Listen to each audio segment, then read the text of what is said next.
Kuna ndoto unaota, ukimaliza kuota hiyo ndoto, ukishtuka unaona jasho linatoka, mwili unatetemeka. Kama hauna saa ya mkononi, unatoka kwenda sebuleni kuangalia ya ukutani, ni saa ngapi limeota hii moto, na ukichungulia nje kuombe umeme uwe umekatika, ndio unatamani ufe kabisa. Ndoto ya kutisha wapendwa, kuna ndoto unaota, yani lichetu ndio lilikuwa linakumalizikia namna hii, ndio unamalizia kumezwa, alafu ndio unashtuka kwa unahema. Watu waliopo na wewe wanashangaa, vipi inakuwaje? Unasema wapendwa, au ni mimi hivi? Kuna watu mnajitoa ndoto, kuna watu mnajua ndoto.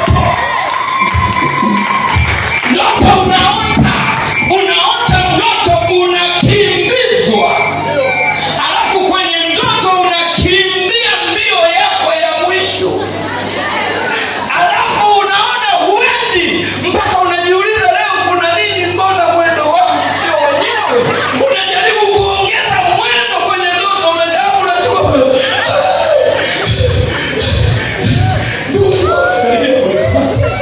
nisiwe kwako kwa jina la Yesu. Jehova kuepushe, Jehova kuweke mbali, Bwana kuzingire na ulinzi wake katika jina la Yesu. Na kama utaota ndoto wote, kuna malaika anakufungulia mlango, anasema karibu, hapa ndio mbinguni, umeshinda ya dunia. Alafu wote unapokelewa na Bwana Yesu, alafu Bwana Yesu anakwambia huku ni kusifu na kuabudu masaa yote. Chukua mikrofoni, uwe kiongozi wa sifa. Haleluya! Na ukishtuka na mlei, naishi uwepo wa Bwana. Ndoto za kishetani zishindwe kwa jina la Yesu. Ndoto za kipepo zishindwe kwa jina la Yesu. Pigia makofi mtumishi wa Mungu. Andiko yanasema Mfalme Nebukadneza aliota ndoto, usingizi ukamwacha. Mfalme akabaki anatetemeka. Mfalme ana ulinzi nje. Kumbuka hapo analindwa na makomando, yaani mbali na uchawi. Unajua tunapozungumzia mfalme kwa sasa hivi tunazungumzia rais. Mfalme Nebukadneza mwenye ulinzi, lakini ndoto imemchanganya, maana ndoto haiwezi kuhusika na komando. Komando anajua mateke, anajua kumfu, anajua judo, lakini ndoto sasa anaipigaje mateke? Imemchanganya mfalme. Mfalme amechanganyikiwa. Maandiko yanasema usingizi ukamwacha.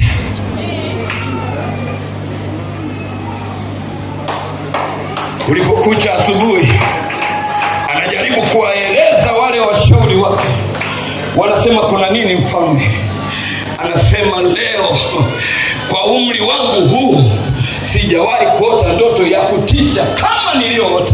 Wanasema mfalme, hata sisi tunakuona haupo kwenye hali ya kawaida. Pole mfalme. Unajua wale wanaomzunguka mfalme siku zote wanapenda mfalme awe na furaha, na akiwa na furaha na wao wanakuwa na furaha. Akikosa amani, walinzi wote, hata rais akikosa amani, lazima na wale wanaomzunguka wakose amani.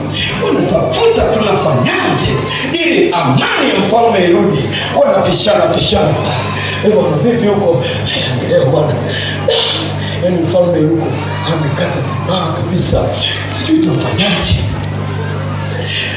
Wanaogopa hata kumsogelea. Ukimsogelea unamwona hayupo kwenye mudi kabisa. Ikulu ikawa iko kimya. Mfalme akasema, kuna watu huwa wananisaidia sana kwenye maeneo kama haya, wachawi. Tangazo likatoka pia, tangazo la waganga wakatangaziwa, wanashi wasihiri. Maandiko yanasema, hebu wasomee baba, mimi naona kama anaongea. Daniel, wale Anzeni kuandika. Mimi watoto wangu wanashindwa kuanzia wapi, maana naanza kama story. Kwa hiyo popote utakapoanzia kuandika. Lakini kama ni kichwa cha habari, andika usimtegemee mwanadamu. Amen.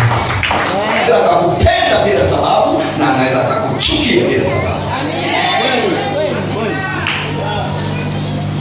Hata mawazo yetu, awe ni Baba, awe ni Jehova, awe ni Shama, awe ni Elishadai, awe ni mponyaji, awe ni muweza wa yote, aliyeumba mbingu na dunia pasipo na nguzo, anayejua upana wa bahari, anayejua idadi ya nywele zetu. Mungu wa ajabu akubariki mwanangu, mpigie makofi Yesu wetu. Sema amen.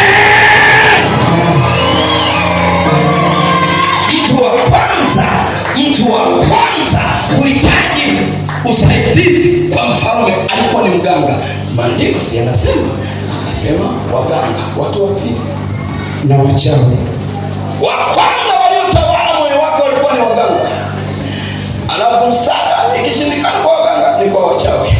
Namba 2, wachawi. Huyu mfalme inaonekana alikuwa hana Mungu kabisa. Watu watatu na wasihiri. Watu 4 na wakaratani. Hawa wote walikuwa na kazi zao. Hapo kuna wale wanaji, wale watu wataalamu, watabiri. Wanakuambia wakati unakuja au kukutana na mtu amevaa kandamili moja ameshika imekatika. Na waliitwa. Huyu ameshaingia, nyinyi mnaenda wapi? Mganga anakuja kwa wachani, wasaidizi wangu hao. Maana mfalme amewaita wako huru. Wengine wamebeba vibuyu na nini. Usipige kelele hapa ni kula, ambia ndio nawasiliana na mizimu.